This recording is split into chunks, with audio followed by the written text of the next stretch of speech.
Bonjour à tous, ravi de vous revoir. Aujourd'hui, nous allons faire une dégustation d'un brouilly. Brouilly, c'est un des 10 crus du Beaujolais. Ça va nous permettre aussi de découvrir cette belle région. Donc, nous allons goûter un vin des Hospices de Beaujeu, qui est un domaine assez ancien, que je vous présenterai un petit peu plus tard. Nous allons déjà commencer par localiser, si vous voulez bien, la région beaujolaise. Nous avons donc Paris ici, Lyon, qui est la deuxième ville plus importante en France ici, et Marseille en bas. Nous allons être donc dans le nord de la France, à 100 km au sud de Paris, dans la région Bourgogne. Et la région Bourgogne va se terminer juste au nord de Lyon par la région du Beaujolais. C'est une région de 7000 hectares, donc petite région par rapport aux 110 000 hectares par exemple de Bordeaux, mais ceci dit une région très qualitative que l'on a trop tendance souvent à assimiler au Beaujolais nouveau.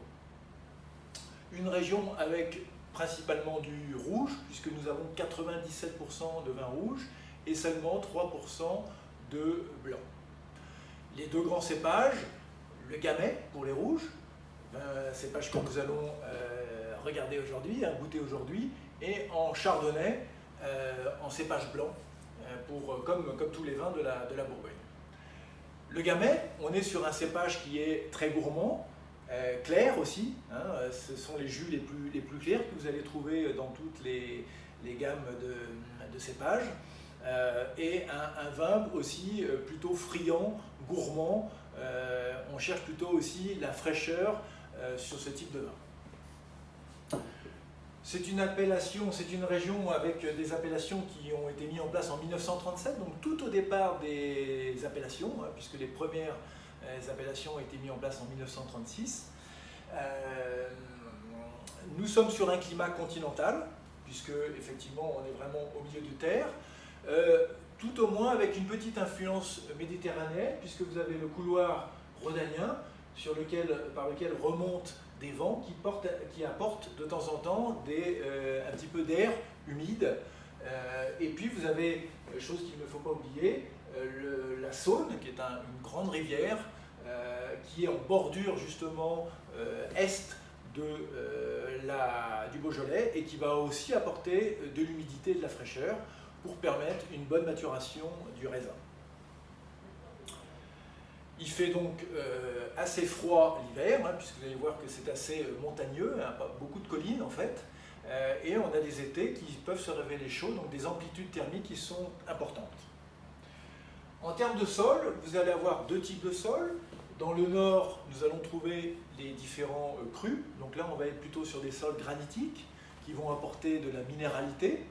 Et au contraire, dans le bas du Beaujolais, là où vous êtes plutôt sur les appellations Beaujolais et Beaujolais village, vous êtes plutôt sur des sols en termes d'argilo-calcaire, avec aussi du fer qui est incorporé, qui donne aussi un petit peu de fraîcheur et de punch au vin.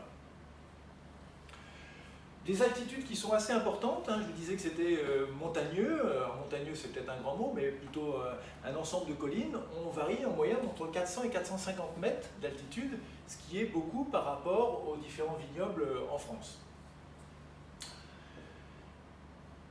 Le brouilly, on va parler un petit peu plus maintenant de l'appellation brouilly. Le brouilly fait partie donc des 10 crus du Beaujolais, comme le Chirouble, comme le Morgon, comme les Moulins à Vent, voilà, les Régniers. Donc le brouilly est une appellation qui est la plus importante des crus, puisqu'elle comporte à peu près 1400 hectares, donc pratiquement 20% de l'ensemble des crus. On est sur des vignes assez âgées, là, de 54 ans, et on va commencer la dégustation.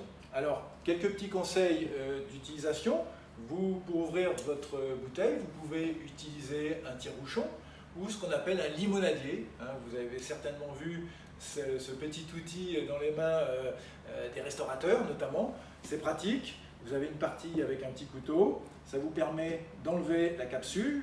Alors, pareil, ce qui fait la différence, c'est l'ouverture. Vous voyez que je l'ouvre en bas du col, en dessous du col, ce qui permet voilà, de ne pas avoir, comme je vois souvent dans les restaurants, des capsules qui sont à moitié déchiquetées et qui viennent gêner et éventuellement la dégustation.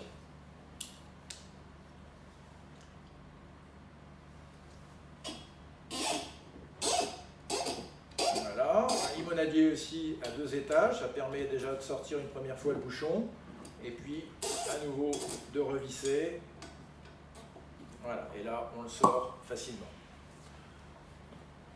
Vous pouvez aussi sentir le bouchon. Là, on est sur des bouchons agglomérés, donc des composites entre le liège, qui est le produit au départ pour faire les bouchons, et puis les nouvelles textures de bouchons à base de polyéthylène ou polypropylène, qui permettent en fait de ne plus avoir ces côtés de vin éventuellement bouchonnés. Donc là, c'est des mixtes, ce qui fait que votre bouchon est relativement neutre. Mais parfois, il est bon de sentir votre bouchon, parce que si vous avez déjà un bouchon qui a une mauvaise odeur, vous avez de grandes chances d'avoir un vin qui est bouchonné, ce que l'on verra après en dégustation. Donc nous allons goûter un vin des Hospices de Beaujeu. C'est un vin qui est vendu dans nos boutiques à 8 900 francs CFA. Donc vous voyez un rapport qualité-prix qui est vraiment très intéressant, même par rapport au tout le vignoble français, dans le sens où vous êtes au niveau d'un cru bourgeois, par exemple, à Bordeaux, ou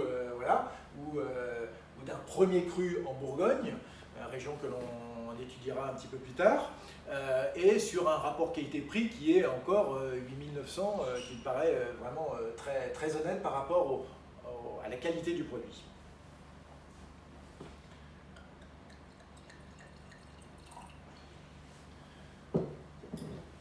Alors, déjà, important, si vous voulez vous mettez à déguster, à savourer le vin, je vous invite aussi à acheter des beaux verres. Un verre, c'est abordable et ça magnifie votre dégustation. C'est-à-dire que vous ne pourrez jamais goûter un grand vin ou un vin d'un certain niveau dans un petit verre à pied, un gobelet. Investissez ou demandez à votre ami ou votre femme de vous offrir des verres pour un événement. Ça vous permettra vraiment de mettre en avant vos verres. Donc votre verre, important, il doit avoir une partie avec un pied, hein, voilà, avec le socle, donc vous pouvez tenir votre vin de cette manière-là. Évitez de le tenir comme ça parce que vous aurez tendance à réchauffer votre vin. Donc sur un vin rouge, c'est moins embêtant, bien que là, vous verrez que sur le Beaujolais d'aujourd'hui, je le conseille en dégustation à des températures environ de 16, 15, 16, 17 degrés maximum. Donc il faut garder un petit peu de fraîcheur. Si vous tenez votre verre de cette manière-là, vous risquez de réchauffer trop rapidement votre vin et donc de perdre une partie des qualités gustatives et tout au moins olfactives du vin. On va déjà regarder sa couleur. Là, l'idéal est de se mettre sur un support blanc. Donc vous avez une robe quand même, comme je vous le disais tout à l'heure, qui est assez claire, hein, je dirais couleur cerise, hein, avec des reflets un petit peu plus clairs au niveau du disque. Le disque, c'est le contour du verre. D'accord ? Voilà pour cette première partie. On a un vin sur les rouges, on va assez vite, qui est translucide, il n'y a pas de, voilà, il n'y a pas d'obstacle, il n'est pas trouble, hein, donc il est assez limpide. Bon, chose que l'on regardera peut-être un petit peu plus sur les vins blancs. Ensuite, on va faire une petite opération qui consiste tout simplement à remuer votre vin de cette manière-là et en fait à déposer de l'alcool sur les parois du verre tout en faisant tourner votre verre de cette manière-là dans votre main. Il va en suivre derrière des larmes ou des jambes, hein, c'est ce que vous voyez là qui commence à descendre. En fait, c'est le glycérol qui est contenu dans le vin, hein, de par le taux de sucre, et qui vous permet de voir un petit peu la puissance en alcool du vin. C'est-à-dire que déjà visuellement, on va avoir un ordre d'idée si on est plutôt sur un vin du nord de la France, avec moins de soleil et donc moins d'alcool, hein, que par rapport à un vin du sud où il y aura beaucoup plus d'alcool, puisque bien sûr dans le sud, il y a des différences de température beaucoup plus importantes, d'environ 10 degrés, qui font que les vins du sud sont plus forts, sont plus corsés, ont plus de caractère. Donc là, vous voyez, on a des larmes, elles sont présentes, hein, mais elles sont rapides et elles descendent assez rapidement. C'est-à-dire qu'on sent que le glycérol ne colle pas trop, hein, il y a une certaine fluidité dans ces larmes. Donc on peut effectivement penser qu'on est sur un vin avec un taux d'alcool relativement faible. On va passer au nez. Ce qui est sympathique dans le vin, c'est que vous travaillez non seulement la partie visuelle, qu'on a tendance à oublier, le nez, bien sûr, la partie olfactive, et après la partie gustative, que vous connaissez bien. On va passer au nez. Le nez, vous allez avoir deux types de nez. Le premier nez, ce qu'on appelle le premier nez, c'est ce que vous faites d'habitude quand vous ouvrez une bouteille de vin. Vous sentez votre vin de manière tout à fait logique. On est vraiment là sur une base de fruits rouges. Et puis, on va essayer quelque chose en remuant tout simplement son verre de cette manière-là, en faisant attention. Voilà. Et on va ressentir ce qu'on appelle ce deuxième nez. Et là, notre grande surprise, on a un nez qui est beaucoup plus aromatique. Les arômes se sont ouverts, c'est-à-dire qu'en fait, on a libéré les molécules aromatiques qui font que ce vin donne envie d'être goûté beaucoup plus que sur le premier nez. Donc je vous invite maintenant à effectivement bien aérer votre vin de cette manière-là. En termes d'arômes, donc on est vraiment sur des notes de fruits rouges, un petit peu de fruits noirs, ce qu'on appelle les fruits des bois. C'est très gourmand, on a envie de croquer là-dedans, on est plutôt sur des arômes de framboise, de groseille. Voilà, ça n'a pas une grande richesse en termes de nombre d'arômes. On va avoir aussi des petites notes florales qui ressortent, qui sont cachées derrière le fruit.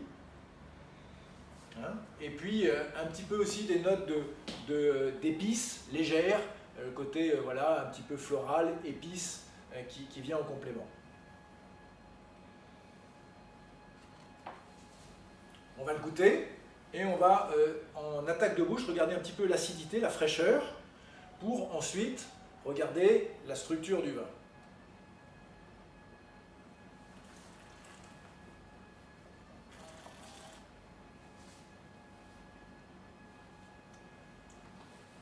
L'attaque en bouche est vive, on a une belle fraîcheur en bouche. Ça c'est intéressant parce que ça donne de la fraîcheur à votre vin. On a, je vous disais tout à l'heure qu'on avait servi le vin à température assez basse, 15-16, donc effectivement il faut qu'on retrouve cette fraîcheur-là aussi en bouche. Et donc cette acidité en attaque de bouche est bien agréable, ça lance le vin. Ensuite on arrive effectivement à nouveau à des arômes, je dirais, très gourmands, on est vraiment sur le fruit. Moins les épices arrivent un petit peu plus tard dans la dégustation, mais on privilégie vraiment, le viticulteur a privilégié le fruit, la gourmandise, c'est croquant, voilà, c'est croquant. Et là on retrouve bien les traits de caractère du Gamay, qui est un cépage assez gourmand et qui nécessite de la fraîcheur. Pareil, je vous parlais tout à l'heure du sol, le granit donne aussi la minéralité par rapport à un vin qui pourrait être élevé, qui pourrait être travaillé sur des sols par exemple calcaires ou argilo-calcaires. Donc ça, pareil, le granit, dans les crus, va apporter de la minéralité, cette fraîcheur qu'on attend aussi sur ce type de vin. En bouche, en milieu de bouche, donc vous êtes un corps, on va dire, moyen, c'est-à-dire qu'on sent quand même un petit peu de tanin, mais on a quelque chose quand même, un vin qui est considéré comme goulayant, voire souple. C'est un vin avec déjà une très belle matière, on avait ce côté très gourmand au nez, on le retrouve en bouche. Je pense que c'est dû aussi au fait que les viticulteurs là travaillent avec un beau fruit, une belle matière, des vendanges qui sont manuelles, des tris par parcelle, donc en fait on fait un tri des meilleurs raisins et on a un vin qui est vraiment gourmand. Ça se retrouve vraiment en bouche, ça c'est intéressant. Voilà. Alors, avec quoi on va pouvoir manger ce type de vin? Vous allez pouvoir mettre bien sûr tout ce qui est plat de charcuterie. Je vous rappelle qu'on est dans le Beaujolais et vous avez les bouchons lyonnais à 50 km au sud où la spécialité effectivement c'est manger de la charcuterie avec du fromage et ce type de vin. Voilà. Donc ce très beau brouillis ira vraiment très bien avec de la charcuterie. Vous pouvez aussi la mettre bien sûr avec des viandes grillées, une petite bavette, mais ça ira bien sûr aussi avec les poulets braisés ici. Vous pouvez aussi éventuellement le mettre sur un poisson si vous n'aimez pas les vins blancs, pourquoi pas. Et puis vous pouvez le mettre aussi sur des pizzas, ça peut même être un vin d'apéritif, de tapas. Voilà, c'est un vin qui est facile à marier, qui est gourmand, mais avec un potentiel relativement important. Je vous rappelle qu'on est sur un très beau millésime, 2015, millésime chaud pour les rouges, mais qui a donné des vins avec beaucoup de matière, du corps et aussi des années de garde. C'est un vin que vous pouvez déjà déguster sympathiquement maintenant, mais qui peut encore se garder facilement 4-5 ans. Voilà, donc une garde, on va dire, de 7-8 ans, ce qui fait que, vous voyez, le rapport qualité-prix du produit au départ à 8009 fait que vous avez un vin que vous pouvez soit goûter tout de suite, soit déguster un petit peu plus tard en fonction de l'évolution de votre fond de cave. D'accord ? Température, donc je vous en ai parlé, 17-18 degrés, voilà. Autre dernière petite chose en accord, c'est des vins qui vont aussi aller très très bien avec tout ce qui est cuisine asiatique, notamment avec les currys. Donc ça peut, ou cuisine indienne, ouvrir aussi d'autres types de plats avec ce vin. Eh bien écoutez, je vous invite à venir le découvrir dans nos boutiques dès que vous le souhaitez. Bonne fin de journée et à bientôt.